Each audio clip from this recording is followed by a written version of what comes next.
Aquí comienza La Buena Economía, con Vicente Montañez y el patrocinio del Ateneo Mercantil de Valencia.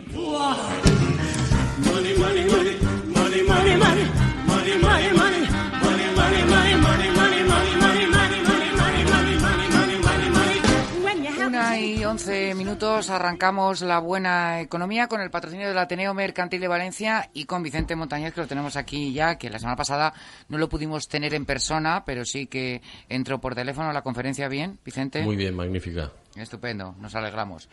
Bueno, yo no sé si al final tendré que cambiar el nombre al programa o directamente no hacerlo, porque es que, de verdad, ya es que parece un pájaro de mal agüero. Es que viene por aquí, todos son malas noticias y yo mi filosofía que era buena economía.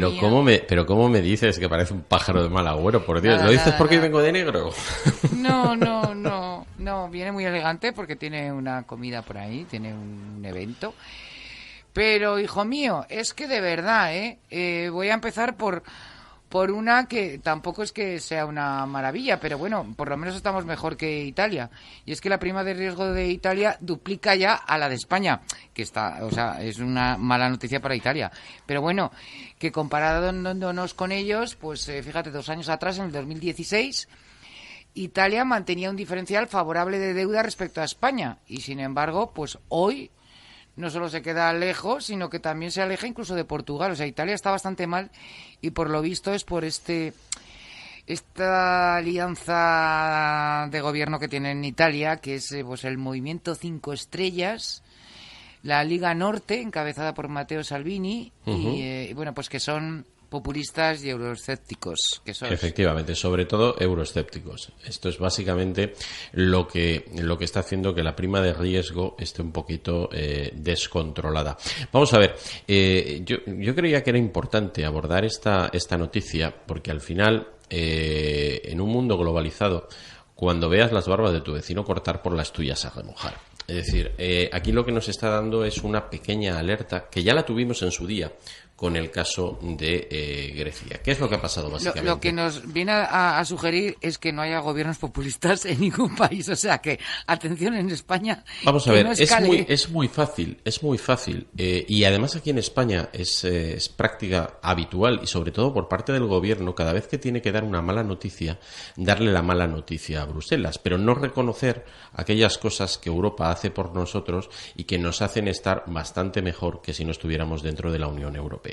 ¿Vale? Lo que ha pasado en Italia es bastante simple, es decir, se ha sembrado el miedo. Se ha sembrado el miedo dentro de los mercados por el hecho de que, pues plantean, digamos, echar hacia atrás la reforma de las pensiones que acometieron y echar para atrás toda una serie de medidas de control de gastos impuestas, exactamente igual que a nosotros en cuanto a control del déficit y demás, impuestas por Europa. Que perdone deuda también. Bueno, y pedían. Luego, y ya como último, una quita de 250.000 millones de euros. Nada, ¿no? Hay que pensar que si nosotros tenemos una deuda a nivel de tesoro público del 100% del Producto Interior Bruto, en el caso de Italia sobrepasa el 130% del Producto Interior Bruto. ¿Ves? Y que además... ¿Tú te quejabas, Vicente? Tú te quejabas de que estábamos en España en el 98, ¿no? Era ahora mismo. Bueno, con los datos de ayer, donde hemos vuelto a batir récords nuevamente en deuda soberana, puedo deciros que no, que estamos apuntando nuevamente el objetivo del gobierno comprometido conjuntamente con la cifra del déficit. El déficit público debería de no sobrepasar el 2,4%, luego veremos que no lo vamos a incumplir, y la deuda no debería de representar nunca más del 97%. ¿De acuerdo? Bien, pues ya estamos apuntando al 99,8%. Y nada, y además estos apuntes suelen tener a estas alturas del año ya muy poquito error, porque al final gran parte de la deuda lo que va destinada precisamente es a renovar deuda que ya tenemos, con lo cual al final, es decir, si como no la vamos a pagar porque no tenemos dinero para pagarla, pues habrá que renovarla. Con lo cual es si bastante previsible. Al 100 no debe pasar el 97.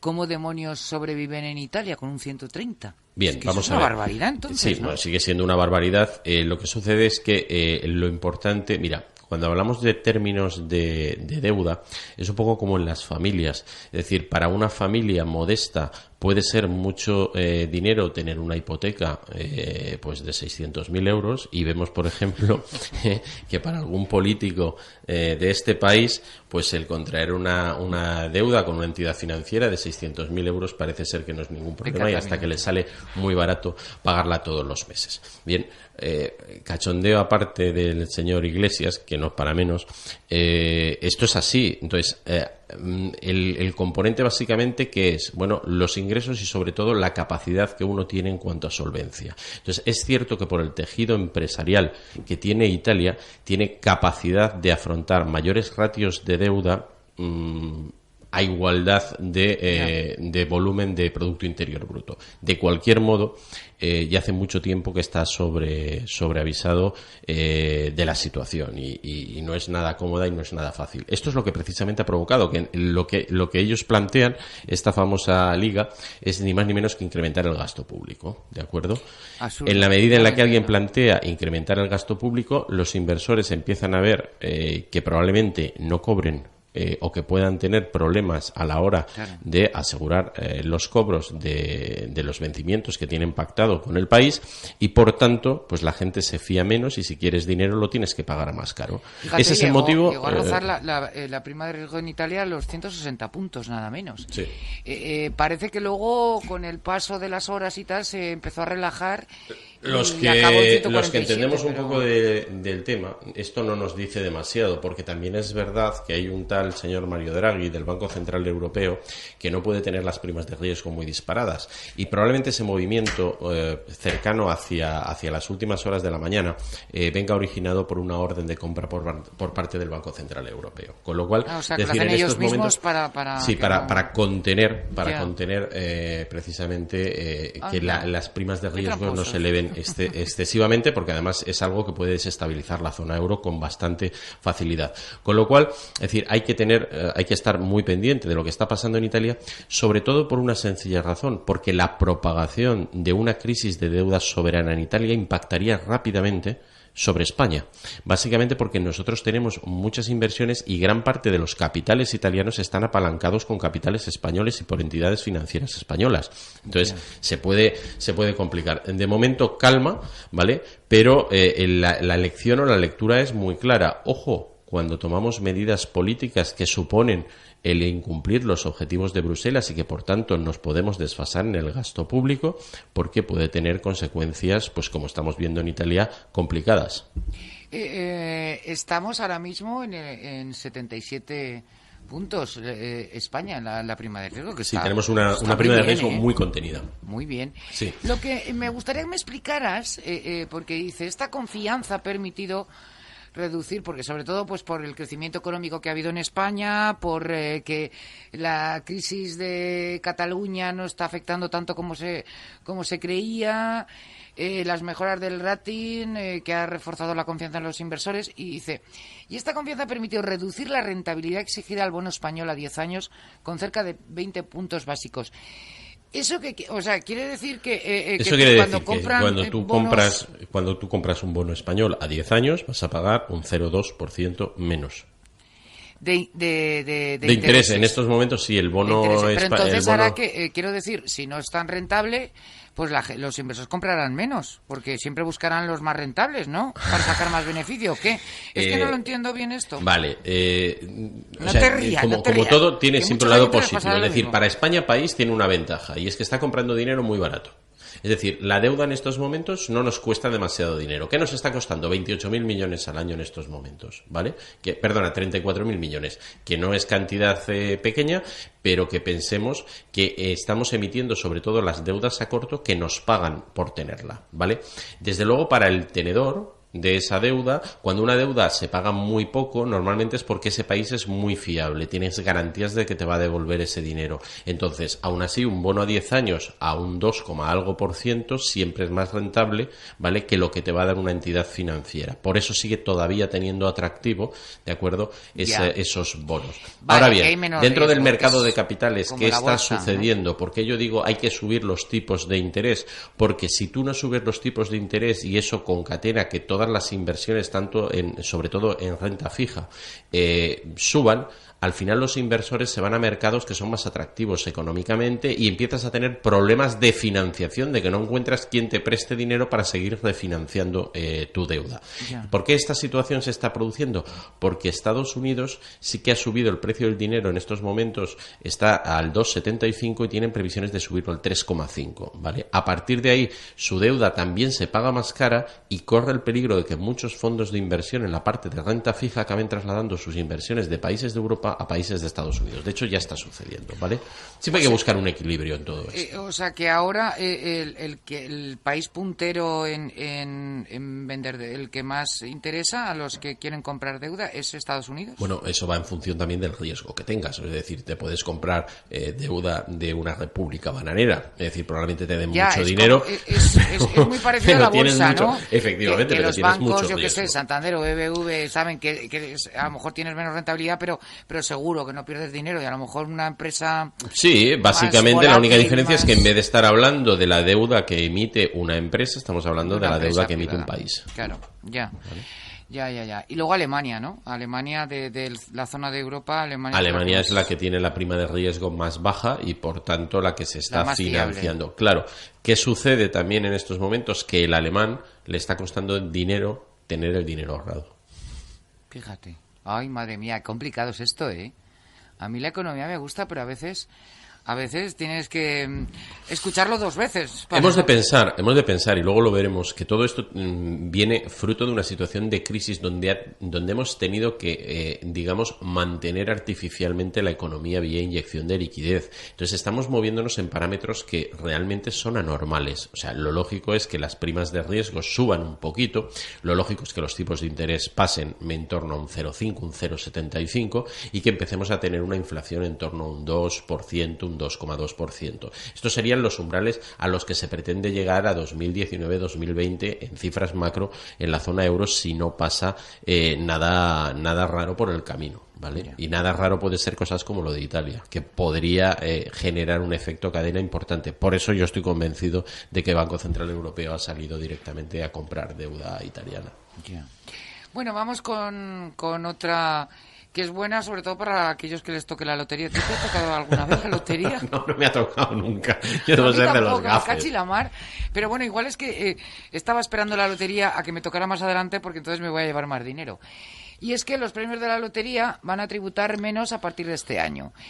Los quintos premios, por ejemplo, de la Lotería de Navidad no van a tributar. Y hasta ahora, pues los premios que eran por debajo de 2.500 no estaban libres de impuestos y ahora esa cifra se eleva hasta los 10.000. O sea que ahora, si te tocan 10.000 euros de la lotería, no pagas nada, estupendo. En 2019 no tributarán los primeros 20.000 y en 2020, a ver si me toca parar el 2020, no pagarán los impuestos los premios inferiores a 40.000. 40.000, eso es. Ahora bien, los técnicos de Hacienda dicen que el Estado va a perder con todo esto unos 100 millones de euros. Claro. Vamos a ver. Al final, no hay que olvidarnos que tiene loterías que y apuestas del Estado es una parte importante también desde el punto de vista recaudatorio del fisco, precisamente, de todos estos impuestos. Y lo que recaudan de premios que no se reclaman, ¿eh? Efectivamente. Que son muy pequeñitos, que a lo mejor es devolución de dinero y es un sitio que no saben dónde lo han comprado o está lejos o lo que sea y lo dejan pasar. Y hay mucho dinero. Entonces, bueno, sí, de hecho, y hay gente que le ha tocado y no se ha enterado. Yo podría ser uno de ellos, que soy de los que se deja ahí el boleto durante varios días. Bueno, y no lo pero miro. yo existiendo internet, oye, no cuesta nada, aunque sea un domingo, ponerte ahí, buscarlo, porque además ahora lo pone muy fácil. Sí, Tú ahora está escribes el número francamente fácil. y te dice al segundo si te ha tocado algo. Pues fíjate, es decir, los técnicos de Hacienda están molestos porque ven que es una medida que no va a generar ningún tipo de beneficio más que a aquellas personas que les toque el premio y que por contra se van a dejar de recaudar 100 millones de euros. Eso supone el 25% de la recaudación de loterías y apuestas del Estado en concepto de retenciones a cuenta de IRPF por estos premios, ¿no? Con lo cual, bueno, pues es una buena noticia para aquellos que les toque, pero es una mala noticia para el resto de los ciudadanos, porque yo hay una cosa que tengo muy clara. En estos momentos, si lo comentábamos antes, si tenemos que hacer un 2,4 de objetivo de déficit público, público, todo aquello que dejemos de recaudar por un lado, igual lo tenemos que recaudar por el otro. Se me ocurre que por el impuesto de hidrocarburos, por ejemplo. Ay, déjate, ahora vamos con el petróleo si quieres entrar, pero esa noticia me deprime mucho. Pues es importante, ¿eh? Yo creo que es importante estar pendiente de qué está pasando con el petróleo y sobre todo que no nos engañen, que el petróleo no es culpable de tantas cosas y que subyace más detrás una falta de planificación realmente que algo que sea perjudicial desde el punto de vista de mercados. Antes de ir a eso, un pequeño apunte más, que hay por lo visto una enmienda que si se aprobara al proyecto de ley de los presupuestos del Estado, lo haría extensible. Se aplicaría también a los premios de las comunidades autónomas, a los de la Cruz Roja y a la ONCE. Sí, entonces, efectivamente, es un poco con lo cual recaudarían todavía menos. Pero claro, si no también se generaría un agravio comparativo, de acuerdo, entre loterías y apuestas del Estado frente al resto de las entidades que también, que digamos, empezarían a pagar más y por tanto sus premios serían menos atractivos y pueden ver mermadas pues su actividad económica en esa línea, ¿no? Y además pensemos que estamos hablando de entidades, exceptuando en el caso de las comunidades autónomas, que de ONG tienen poco, ¿no? Pero en el resto estamos hablando de entidades que tienen una actividad social y que destinan precisamente esas recaudaciones a una actividad social, como es el caso de la Cruz Roja o de la ONCE. Bueno, vamos con la que tú quieres hablar, que yo la odio con toda mi alma. Goldman Sachs dice que el petróleo puede llegar a los $98. Sí, vale, yo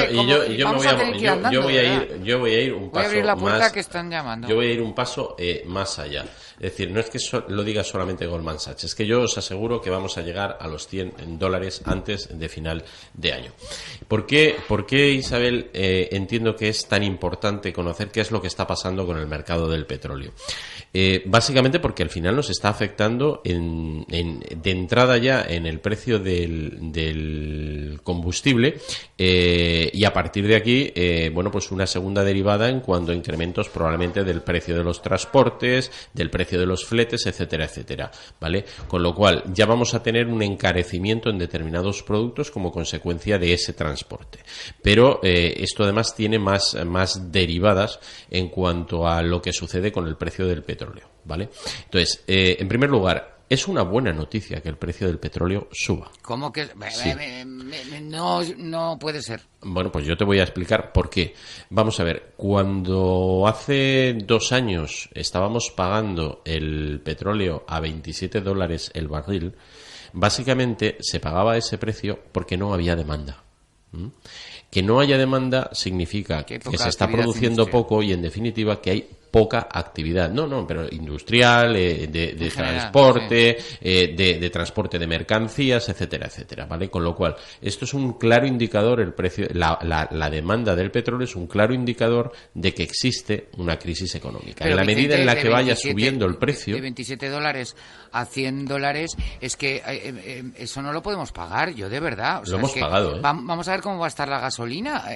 ¿A cuánto estará el litro? Se nos va a plantar yo qué sé, ahora está uno con... Vamos a ver, yo os puedo decir que al inicio de la crisis, incluso a lo largo de la primera fase de la crisis, el precio del petróleo ha estado por encima de los $100. Y hemos pagado la gasolina. Es decir, y además la hemos pagado con más o menos, probablemente con el mismo esfuerzo o incluso menos esfuerzo que ahora. Pues porque ¿vale? dejarían... ¿Qué es lo que se ha producido? Cuando impuestos. Se ha producido esta bajada precisamente del precio en origen del petróleo, lo que se ha incrementado es la presión fiscal, claro. Los impuestos sobre esos hidrocarburos. ¿Qué sucede? Como eso no se ha reducido y se mantiene constante, a partir de ahí toda la subida del precio del petróleo se transmite linealmente al hidrocarburo, en definitiva al litro de combustible que echamos en el coche o en la moto. Y esto es lo que está haciendo que realmente suba. Pero no es el mayor de los problemas en el corto plazo, ¿vale? Ya he dicho que ya va a tener un impacto sobre el transporte de las mercancías, va a haber subida del transporte terrestre y por supuesto va a haber subida del precio de los fletes, ¿vale? Sí, con lo cual, claro. Es decir, esto ya va a mermar en gran parte nuestra competitividad. Punto número 1. Acordaros que siempre os digo, para que salgamos bien de la crisis tenemos que incrementar la competitividad. La subida del precio del petróleo va en contra de esa mejora de la competitividad. Pero ahora viene pero la eso parte... afecta a todo el mundo, no solo a nosotros. Sí, lo que pasa es que hay países que tienen mejor productividad que tú y por tanto sus economías funcionan mucho mejor. Vamos a ver, a Alemania le va a afectar menos que a nosotros, ¿vale? Pero luego después hay otro aspecto importantísimo y es el que a mí más me preocupa, que es el efecto que va a tener eso sobre esos presupuestos que todavía están discutiendo si los van a aprobar o no y que parece ser que los van a aprobar a lo largo de la semana que viene. Esos presupuestos se han hecho tomando en cuenta gran necedad por parte de las personas que lo han elaborado, un precio medio del barril, un precio objetivo de $63,3. A ningún analista de mercado se le escapaba ya hace más de un año que el precio objetivo para este año iba a estar por encima de los $85. Precio al que todavía no hemos llegado, pero que vamos a llegar y vamos a llegar en días. Con lo cual, ¿esto qué quiere decir? Quiere decir que al ser una partida importantísima de nuestra balanza comercial, ¿de acuerdo?, vamos a tener que destinar, en definitiva, vamos a tener mayor presión fiscal, es decir, se empiezan a desbaratar los números y sobre todo vamos a tener menor crecimiento. Cada 10 euros de subida en el precio del Brent supone una pérdida de un 0,1% en el PIB de la economía española.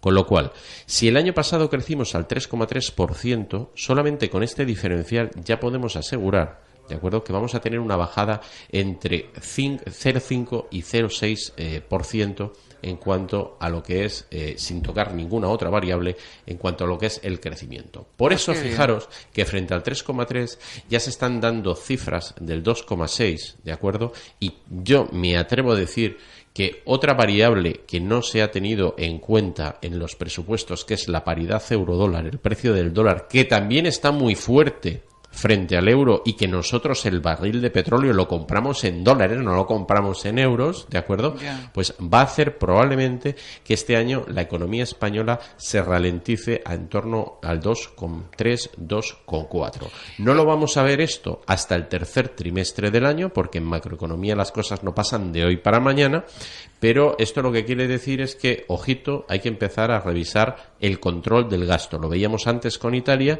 aquí parece ser que todo Dios se ha vuelto loco, que vamos a subir las pensiones, que vamos a ingresar menos por parte de las loterías, etcétera, etcétera. Creo que estamos en una vorágine preelectoral demasiado agresiva y se nos está olvidando lo importante, y es que necesitamos controlar las cuentas públicas sí o sí. No, bueno, eso está claro. Esto del petróleo será una cosa a corto plazo, transitoria. No, esto viene para quedarse. Y viene para quedarse porque además... Pues hijo. Además, lo que se ha conseguido en esta batalla es no solamente subir el precio del petróleo, sino que durante todo el tiempo que ha estado bajo y que en la OPEP se han recortado las producciones de crudo, lo que han hecho ha sido lastrar de una gran deuda a muchas petroleras de países más pequeños, de pequeños productores. Estoy pensando en países como Guinea, en países como Angola, en países como Venezuela o incluso en países como Argentina, que estamos viendo lo que está sucediendo, que no han captado, digamos, los ingresos necesarios por parte del petróleo, no han invertido y ahora no van a poder subir la producción para atender la demanda. Con lo cual, durante 2 o 3 años vayamos planteándonos que hasta 2020 no es previsible una caída más que una fluctuación en una barrera de $10-15 en la franja de los 100. Es decir, que yo no preveo que en los próximos 2 años vayamos a volver a tener el petróleo por debajo de los 85. Ha venido para quedarse. Y es más, los grandes consumidores, en este caso China, siguen incrementando la demanda, su economía sigue creciendo a razón del 7,2% y con previsiones de seguir incrementando ese crecimiento con expectativas a 3-4 años de llegar a 2 dígitos. Con lo cual, la demanda va a seguir creciendo subiendo y la oferta no parece ser que se pueda adaptar tan rápido. La clave la tienen en este caso los productores de fracking, Estados Unidos y Canadá, y yo creo que lo que van a optar es porque durante el tiempo barato fueron liberando digamos los stocks internos que tenían de petróleo, y probablemente ahora lo que vuelvan a hacer es ir a rellenar esos stocks para controlar la oferta en el mercado y seguir manteniendo esos precios altos, que por otro lado a Estados Unidos le van muy bien para poder acometer las reformas económicas que comprometió el señor Donald Trump. Bueno, se me quitan las ganas, pero nos quedan dos temas. Tampoco el salario en las grandes empresas crece la mitad que en los convenios colectivos pactados. Se ha elevado un 0,8% en el primer trimestre y las ventas, eso sí, se incrementaron un 3,6%. Esa es buena noticia. Y los empleos, ¿vale?, un 3,4%. Vamos a ver, de entrada, yo creo que vamos a intentar, esta es la única noticia que podemos coger un poco el aspecto positivo, que sí que lo tiene, ¿vale? En primer lugar, es verdad que ha subido los salarios menos. Hablo en las empresas grandes. Otra cosa es lo que está pasando con los empleados que trabajan para las pymes, que muchas veces son los grandes denostados, son los que más presión fiscal tienen, y luego después además son los que precisamente más sujetos o más atados están a estas subidas de convenio, y que por tanto aquí no hay mucho más que rascar. Es decir, aquellas personas que trabajan pues para una pequeña empresa, pues al final se les acaba subiendo el convenio. En el caso de las grandes empresas, los que facturan más de 6 millones de euros. Sí, pero bueno, una barbaridad, ¿eh? Sí, tampoco son tantas. Hombre, hay algunas, afortunadamente, y ojalá cada vez hayan más, ¿vale? Pero esto es lo que se considera gran empresa, sí. Entonces, decía que de momento ya la buena noticia es que estamos hablando de una subida de un 0,8% en los salarios, cuando quiero recordar que el año pasado prácticamente no hubo subida, y donde además se ha duplicado de un trimestre al otro la subida, con lo cual es una buena noticia, porque parece ser que empieza a haber una reactivación tan necesaria para la economía como es la de las franjas salariales. Es decir, necesitamos pagar mejores sueldos y sueldos más caros, ¿vale? Con lo cual, eso es la parte positiva de la noticia. La parte negativa, pues que todavía estamos muy por debajo de los convenios, y que esos convenios están referenciados en la gran mayoría de los casos al IPC, es decir, en definitiva, al coste de la vida, con lo cual todavía seguimos perdiendo poder adquisitivo, menos que lo perdíamos a lo largo de la crisis, pero todavía sigue habiendo una pérdida de poder adquisitivo, y sobre todo la gente que trabaja en esas grandes compañías. Por eso mi obsesión de que hay que mimar, y es el gran olvidado de las administraciones, solo se acuerdan de nosotros cuando llegan las elecciones, para pagar. Claro, y para pagar. Que es precisamente la pequeña y mediana empresa y todos estos autónomos que forman gran parte del tejido empresarial español, sin lugar a dudas, ¿no? Que por cierto, las exportaciones también se aceleraron un 5,1% respecto al 4,3% del cuarto trimestre del año pasado. A ver, las exportaciones siguen subiendo, es decir, España en esa parte, yo creo que las empresas españolas hicieron sus deberes. ¿Qué sucede? Luego, cuando otro día hablamos de la balanza comercial, veremos que la balanza comercial está empeorando, y está empeorando rápidamente. ¿Por qué? Porque aún así exportamos mucho menos de lo que importamos, y como lo que importamos en gran medida son hidrocarburos, petróleo, y ya hemos visto que está subiendo mucho, en definitiva vamos a empeorar con respecto a otros años la balanza comercial. Pero el dato bueno es que las exportaciones en término neto siguen subiendo, y además por encima de lo que crece la economía, que es un buen indicador. Desde luego que sí. Vamos con la última, que yo no la entiendo. No, es verdad. Hacienda se quedará hasta el 62,5% de cada euro de subida salarial a las rentas bajas. Pone un ejemplo: el IRPF pactado por Hacienda y Ciudadanos dispara el tipo marginal efectivo. Entonces, por ejemplo, aquí ponía un ejemplo: si el Real Madrid decide pagar €1 adicional de salario a Cristiano Ronaldo y a un jardinero del Bernabéu que gana 17.000 euros brutos al año, ¿quién tributa más? ¿El futbolista o el trabajador? Pues resulta que es el operario, el jardinero. Así es. Verá como una mayor parte de su euro adicional se queda en manos del Estado. Bien. No lo entiendo. Vale, la noticia es un poco compleja, pero yo voy a intentar explicarla. Voy a intentar explicarla porque creo que es importante que cuando se nos vende la idea de que se bajan los impuestos, no quiere decir siempre que luego al final eso se acabe traduciendo en el bolsillo de determinadas personas, ¿vale? Y voy a entrar ahí. Bien, estábamos hablando por coger el ejemplo que además me parece bastante bueno, en el caso del señor Cristiano Ronaldo, ¿no? Bueno, o cualquier otro, Sí, me da o exactamente, Messi, tampoco, da vale, igual. o sea, un señor que gane mucho dinerito, ¿eh? Sí. Bueno, pues ahí lo que está diciendo es que si al final deciden subirle €1, este señor va a tributar al tipo máximo, es decir, al 45%, Claro, o al 47%, sí, sí, no, ¿vale? Eso es porque pasa de la trama. Efectivamente. Ya. A partir de ahí, cualquier dinero que le suban va a seguir tributando Sí, al mismo, exacto, ¿vale? sí. Con lo cual, ¿qué es lo que sucede en el caso de las rentas bajas? ¿Vale? Que En si el caso pasa de la las rentas frontera. bajas, ¿vale? Claro. Es verdad que el tanto por ciento que se aplica en retención es menor, ¿de acuerdo? Y eso es lo que se ha contenido. Eso es lo que se ha beneficiado. Es decir, que paguen menos IRPF, ¿de acuerdo? Aquellas rentas bajas. Bien. Pero ahí de lo que está hablando es del tipo marginal. Es decir, en el caso de que a este señor le suban €1, este va a pagar el 63%, pero de ese euro.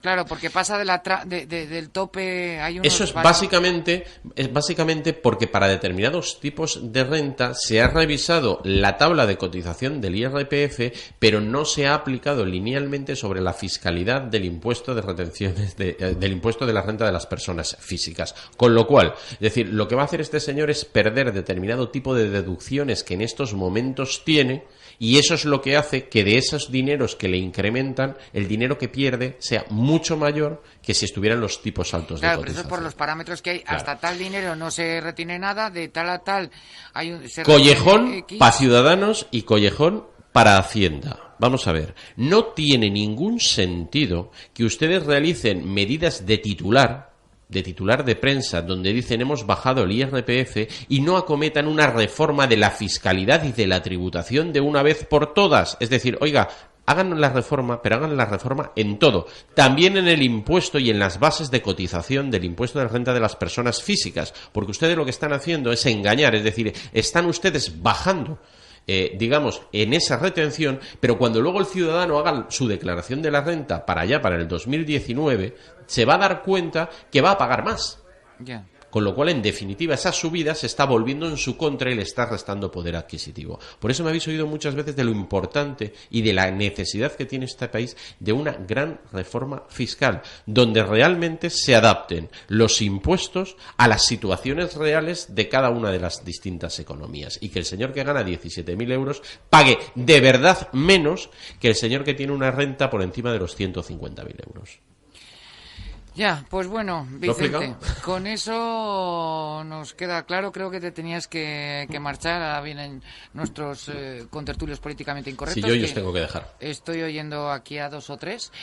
Y bueno, que te vaya muy bien. Y la semana Igualmente, que viene... la semana que viene más. Y buen fin de semana a todos. Igualmente, hasta luego.